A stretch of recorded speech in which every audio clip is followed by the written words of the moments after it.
Hello bachcho, let's see this question. The question says that find the value of P for which the line through the points A and point B is perpendicular to the line through the point C and point D.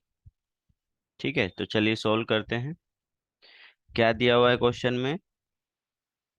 दो line segment दे रखे हैं, ठीक है, और उनके बीच में हमें क्या निकालना है? एंगल बताना है कि भाई एंगल 90 दिया है ये एक्चुअली, कि भाई एक लाइन सेगमेंट, सपोज एक लाइन सेगमेंट ये है एंड एक लाइन सेगमेंट ये है। ये कोई पॉइंट मान लो अपन ए है, इसको अपन ब्लैक से लिख देते हैं। ये कोई पॉइंट ए है, ये पॉइंट बी है, this is C and this is D, and इनके बीच में एंगल कितना है वो बता रहा है 90 डिग्री है। अगर ऐसा है तो हमें किसकी वैल्यू कैलकुलेट करनी है? पी की वैल्यू कैलकुलेट करनी है, पी की वैल्यू। तो इसमें हम की कॉन्सेप्ट क्या यूज करेंगे? Let's write it down. Key concept,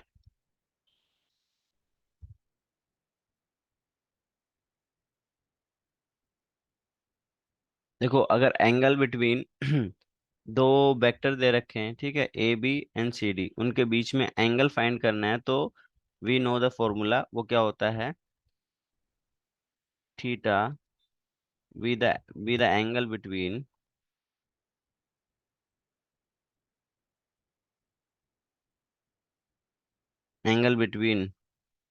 A B and C D, है ना। और जो कि दे रखा है वो 90 है। तो कोस थीटा किसके इक्वल बता रहे हैं लोग?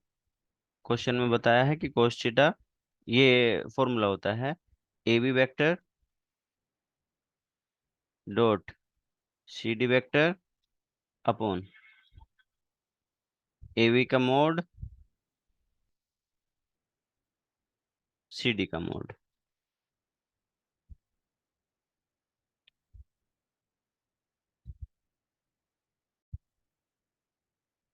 तो यहाँ पर अभी हमें क्या कैलकुलेट करना होगा? A B vector and C D vector.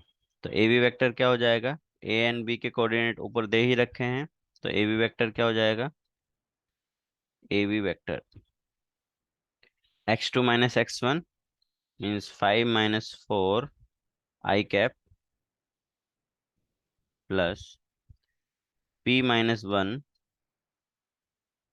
J cap plus 0 - 2 K cap. तो ये फर्दर सोल्व करने पाएगा I cap plus P - 1 J cap -2 K cap. Similarly C D vector, C D vector क्या होगा? x2 - x1 3 - 2 I cap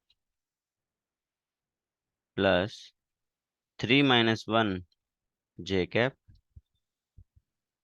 plus -1 K cap. इसको solve करने पर आता है I cap plus 2 J cap -2 K cap. ठीक है, अब हमें इन्होंने बोला है कि इनके बीच में angle cos theta, theta given है। थीटा कितना है? थीटा की वैल्यू 90 है, थीटा की वैल्यू 90 है। तो हम ये वैल्यू पुट कर देते हैं। Cos 90 equals to A B dot C D, A dot B कितना होता है?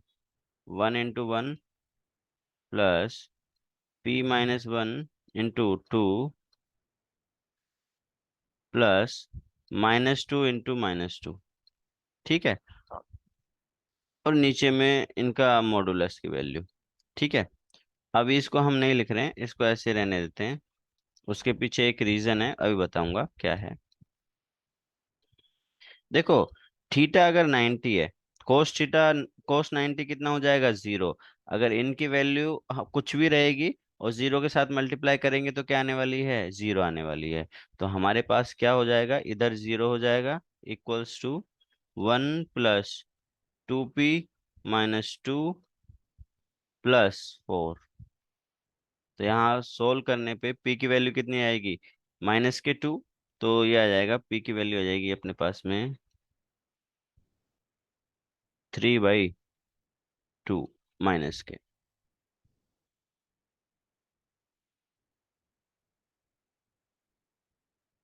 और यही हमें फाइंड करना था। I hope you understood it well. All the best. Thank you.